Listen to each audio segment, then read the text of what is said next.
Hi, this is host Manohar royal. Welcome to మన stars. ఈ రోజు మనతో బిగ్ బాస్ ఇనాయ మనతో ఉన్నారు. హైదరాబాద్ లో first phone iPhone 16 Pro Max Hyderabad లో అమీర్పేటలో గ్రాండ్ గా లాంచ్ అయింది. దాన్ని గెస్ట్ గా బిగ్ బాస్ ఇనాయ వచ్చింది. ఒకసారి ఇనాయతో మాట్లాడదాం. Hi, I'm good. How you? ఎలా ఉన్నారు? Fine fine. IPhone 16 Pro Max మీరు తీసుకున్నారు ఫోన్? ఎస్, ఫస్ట్ నేనే తీసుకున్నాను. ముందు బుక్ చేసిన, ఆల్రెడీ ప్రీ బుకింగ్ అనమాట. ఎలా అనిపిస్తుంది? లైక్ 16 నేను అమీర్పేట్ లైక్ మన N4U మొబైల్స్ కి నేనైతే చాలా ఫోన్స్ లాంచ్ చేయడానికి వచ్చాను. అండ్ 16 లాంచ్ చేయడం నాకు ఇంకా కొంచెం హ్యాపీనెస్ ఇస్తుంది, బికాజ్ మై ఫేవరెట్ ఫోన్ కాబట్టి. 16 లో కలర్స్ చాలా బాగున్నాయి. And one action camera button వచ్చింది ఒకటి, ఆ ఫీచర్ నాకు నచ్చింది. అండ్ కలర్స్ అయితే ఇప్పటివరకు ఐఫోన్ లో అయితే ఇలాంటి కలర్స్ రిలీజ్ చేయలేదు. సో ప్రతిసారి ఏదో కొత్తగా ఇస్తూ ఉంటారు, అది నచ్చింది. అండ్ ఏఐ ఆప్షన్ ఉంది 16 లో, అది యాడెడ్ లైక్ అట్రాక్షన్ అనమాట. ఇప్పటివరకు యాపిల్ సిరీస్ లో ఏ సిరీస్ లో కూడా ఏఐ రాలేదు. The first phone with AI Apple phone లో వచ్చింది. అంటే యాపిల్ రెగ్యులర్ గా వాడుతూ ఉంటారు యాపిల్ ఫోన్స్ మీరు? ఎస్ అండి. 16 Pro Max అంటే ఏంటి స్పెషల్ ఏంటి? అదే చెప్పాను కదా, ఏఐ వచ్చింది, ప్లస్ ఒక యాక్షన్ కెమెరా, ఒక బటన్ వచ్చింది సైడ్ లో, కెమెరా హ్యాండిల్ చేయొచ్చు దాంతో పాటు. అండ్ కలర్స్ ఇది నాకు ఇప్పటి వరకు, అండ్ ఫోన్ నేను తీసుకోండి దాంట్లో చేస్తే గానీ ఇంకా ఏ ఫ్యూచర్స్ ఉన్నాయో నాకు తెలియదు. ఇండస్ట్రీలో ఇప్పుడు హాట్ టాపిక్ గా Jani master issue hot topic గా నడుస్తుంది. అంటే ఎవరిది తప్పు ఎవరిది ఒప్పు అనేది కూడా, అంటే ఇప్పుడు సోషల్ మీడియాలో కూడా జానీ మాస్టర్ మిస్టేక్ చేశాడు అంటున్నారు. అంటే మీరేం చెప్తారు? ఇప్పుడు మిస్టేక్ ఖచ్చితంగా ఉంది అనుకోండి, దానికి ఖచ్చితంగా పోలీసులు యాక్షన్ తీసుకోవాలంటాను. ఆయన లైక్ నాకు ఒకటి నచ్చలేదు, ఆయన ఇక్కడే ఉండి దాన్ని ఎదుర్కొని ఉంటే బాగుండేది. ఆయన గోవా నుంచి తీసుకొస్తున్నారని చెప్పారు, ఎందుకు వెళ్ళి దాక్కోవాలి అక్కడ? ఆయన తప్పు అనిపించింది నాకు. అండ్ తప్పు ఉంటే వెళ్ళి దాక్కుంటారు అనే ఒక పాయింట్ ఆఫ్ వ్యూ ఆలోచించవచ్చు. కాయిన్ కి బోత్ సైడ్స్ ఉంటాయి కాబట్టి ఇంకొక సైడ్ ఏం ఆలోచించవచ్చు అంటే, అమ్మాయి 4 ఏళ్ళు వెయిట్ చేయాల్సిన అవసరం లేదు. 4 ఏళ్ళు ఉంది అంటే 4 ఏళ్లలో వాళ్ళకి ఒక మంచి రిలేషన్ ఉండొచ్చు, ఇప్పుడు కాకపోయి ఉండొచ్చు.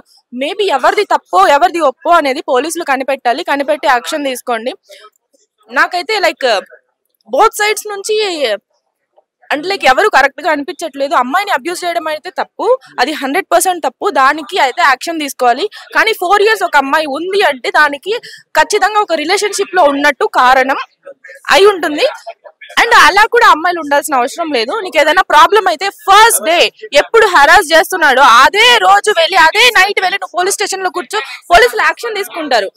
కొన్ని ఇయర్స్ వెయిట్ చేయాల్సిన అవసరం లేదు. ప్రతి అమ్మాయి నీకు ఏదైనా ప్రాబ్లం ఉంటే ఫస్ట్ యాక్షన్, ఇమ్మీడియట్ యాక్షన్ తీసుకోండి. పోలీసులు వినకపోతే, ఎవరైనా బాగా ఇన్ఫ్లుయెన్స్ ఉండి వాళ్ళు వినకపోతే మీడియాకి రండి. మీడియా 100% సపోర్ట్ చేస్తుంది, అమ్మాయిలకైతే చాలా ఎక్కువ సపోర్ట్ చేస్తుంది. ప్లీజ్ ఏ మీడియా అయినా సోషల్ మీడియాలో ఒక పోస్ట్, నాకు కూడా ఇన్స్టాగ్రామ్ లో పెట్టండి, మీరు ఒక వీడియో పెట్టి ఇలాంటి ప్రాబ్లం ఉంది నాకు చెప్పండి, నేను రియాక్ట్ అవుతాను, నేను మీడియాకి చెప్తాను, నాకు తెలిసిన మీడియా అందరికి నేను పిలుస్తాను. ప్లీజ్ ఇమ్మీడియట్ గా రియాక్ట్ అవ్వండి. కొన్ని ఏళ్ళు భరించాల్సిన అవసరం లేదు. అంటే జానీ మాస్టర్తో ఒక 5 years 6 years ఉండి, అంటే ఇప్పుడు జానీ మాస్టర్తో ఇష్యూ అయితేనే కావాలని టార్గెట్ చేసి మాస్టర్ మీద కేసు పెట్టిందని కొంతమంది అంటారు. మేబీ దానికి కూడా ఆస్కారం ఉందండి. అదే చెప్తున్నా, కాయిన్ కి 2 సైడ్లు ఉంటాయి. ఒకటి అలా కూడా ఉండొచ్చు, వాళ్ళ రిలేషన్ లో ఉండి కొన్నేళ్ళు తర్వాత ఇప్పుడు ఏదైనా ప్రాబ్లం వచ్చిన వెంటనే వెళ్ళి తను కేసు పెట్టడం అయి ఉండొచ్చు. కానీ లైక్ మేబీ తను నిజంగానే హెరాస్ చేసి ఉంటే జానీ మాస్టర్ కూడా శిక్ష పడాల్సిందే అని అంటానండి. ఆ ప్లేస్ లో ఎవరున్నా, జానీ మాస్టర్ కాదు ఇంకా ఎవరున్నా కూడా ఈ ప్రపంచంలో వాళ్ళకి ఖచ్చితంగా శిక్ష పడాల్సిందే. కానీ వీళ్ళిద్దరు మ్యూచువల్ అండర్స్టాండింగ్ లో ఉంటే ఎవరిది తప్పు కాదండి. ఎందుకంటే ఒక అబ్బాయి ఒక అమ్మాయి మ్యూచువల్ అండర్స్టాండింగ్ లో ఉండి రిలేషన్ లో ఉంటే దానికి తప్పు అన్నారు, దాన్ని సెక్షువల్ హెరాస్మెంట్ అన్నారు. కేవలం అమ్మాయి మైనర్, అంటే మైనర్ గా ఉన్నప్పుడు దగ్గర జాయిన్ అయితే చెప్తున్నారు. మైనర్ గా ఉన్నప్పుడు అవును, అంటే తను చాలా ఫాస్ట్ గా రియాక్ట్ అవ్వాలి అని అనుకుంటున్నా అండి. ఇప్పటికైనా రియాక్ట్ అయ్యింది, మంచిది. సో పోలీసులు ఖచ్చితంగా యాక్షన్ తీసుకోండి, నిజాలు బయట పెట్టండి అని నేను కోరుకుంటున్నాను. అండ్ అది అందరికీ తెలియాలి. అండ్ తను ఖచ్చితంగా తప్పు చేశాడని మీకు 100% ప్రూఫ్స్ ఉంటే ఖచ్చితంగా తనకి 100% శిక్ష పడాలి. అంటే లైక్ బెయిల్ రాకుండా శిక్ష పడాలి. ఎలాంటి శిక్షలు ఉన్నాయో దానికంటే ఎక్కువ కఠినమైన శిక్షలు అయితే పడాలి. ఎవరికైనా ఇలా అమ్మాయిని హెరాస్ చేసే వాళ్ళకైతే ఇంకా ఎక్కువ శిక్షలు పడాలని నేను కోరుకుంటాను. అప్పుడే భయపడి లైక్ వాళ్ళు చేయకుండా ఉంటారు. ఇప్పటికీ మనం చాలా చూసేసామండి, వాళ్ళు చదువులేని వాళ్ళు ఎవరో లైక్ వాళ్ళు ఎక్కడో ఊర్లో వాళ్ళు చేస్తున్నారు అనుకుంటున్నాం. కానీ ఇంత చదువుకుని ఇక్కడ లైక్ అన్ని తెలిసిన తర్వాత కూడా ఎలా చేస్తారో నాకు అర్థం కాదు. కానీ ఇండస్ట్రీలో మీరు కూడా గత 5-6 years నుంచి మీరు కష్టపడుతూ ఒక మంచి పొజిషన్కి వచ్చారు. బట్ ఈ కాస్టింగ్ కోచ్ కానీ ఇవన్నీ, అంటే మీకేమైనా ఎదురయ్యాయి? ప్రతి అమ్మాయికి ఎదురవుతుందండి. ఒకటే చెప్తాను, మీ చేతిలో ఉంటుంది. మీకు ఓకే అనుకుంటే చేయండి, లేదనుకుంటే మీకు నచ్చకపోతే ఎవడు ఇక్కడ ఫోర్స్ చేసి 100% చేయాలని చెప్పి ఎవడు ఫోర్స్ చేసే వాళ్ళు లేదు. అందరికీ భయం ఉంది. మీడియా ఉంది కాబట్టి చాలా కేసులు అవుతున్నాయి కాబట్టి అందరికీ భయం ఉంది. నో అని మీరు గట్టిగా ధైర్యంగా చెప్పారనుకోండి, ఎవ్వడు ఫోర్స్ చేయడు. మీకు నచ్చకపోతే నో అని చెప్పేయండి. లేకపోతే వాడు టార్చర్ పెడితే వెళ్ళి కంప్లైంట్ ఇవ్వండి, ఎవరు ఏం చేయరు, వాళ్ళనే తీసుకెళ్లి బొక్కలో పెడతారు. But immediate reaction is very important, అంతే అంట. ఇమీడియట్ నో, లేకపోతే వాడు ఇంకా టార్చర్ చేస్తే వెళ్ళి కంప్లైంట్, లేదా మీడియా ఉంది, చాలా ఆప్షన్స్ ఉన్నాయి. తెలుగు ఇండస్ట్రీకి రావడానికి చాలా మంది తెలుగు అమ్మాయిలు కూడా చాలా మంది భయపడుతున్నారు. అంటే ఇండస్ట్రీకి రావాలా వద్దా అనే తరుణం అంటే ఇలాంటివి కూడా ఆలోచిస్తూ ఉన్నారు. బట్ కొత్తగా ఇండస్ట్రీకి రావాలనుకున్న వాళ్ళకి మీరు ఏమని చెప్తారు? తెలుగు అమ్మాయిలకు కానీ సెల్ఫ్ ఎంపవర్మెంట్ ఉండాలి, పేషెన్స్ ఉండాలి. ఇండస్ట్రీలో ఏది అంత ఈజీగా రాదు. పేషెన్స్ ఉంటే 100% క్లీన్ ప్రాజెక్ట్స్ వస్తాయి. అండ్ పేషెన్స్ తో పాటు స్కిల్స్ ఒక్కొక్కటి డెవలప్ చేసుకోవాలి. అండ్ మీరు ప్రొజెక్ట్ చేసుకోవాలి మిమ్మల్ని. అండ్ మంచిగా అందరితో ఉండాలి. మీ యాటిట్యూడ్ లెవెల్స్ బాగుండాలి. లేదండి, నేను కూడా ఇండస్ట్రీలోనే ఉన్నాను కదా. ఇండస్ట్రీలో పాజిటివ్ పర్సన్స్ 98% ఉన్నారు.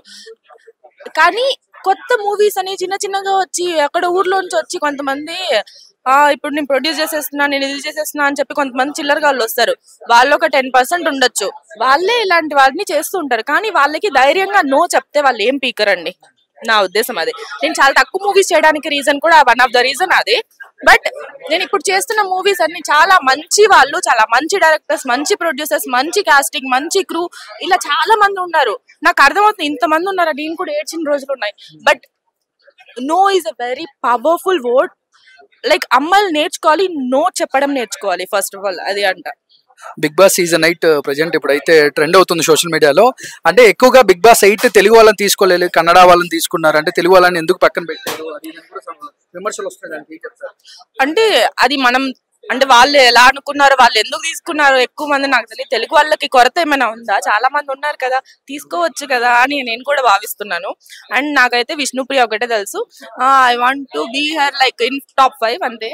సోనియా ఎలా ఆడుతుంది? అంటే సోనియా గేమ్ గాని ఐ డోంట్ నో, నేను గేమ్ చూడలేదండి, జస్ట్ విన్నాను. అండ్ విష్ణుప్రియ ఉంది కాబట్టి, షీఈ్ మై ఫ్రెండ్ కాబట్టి ఐఎమ్ సపోర్టింగ్.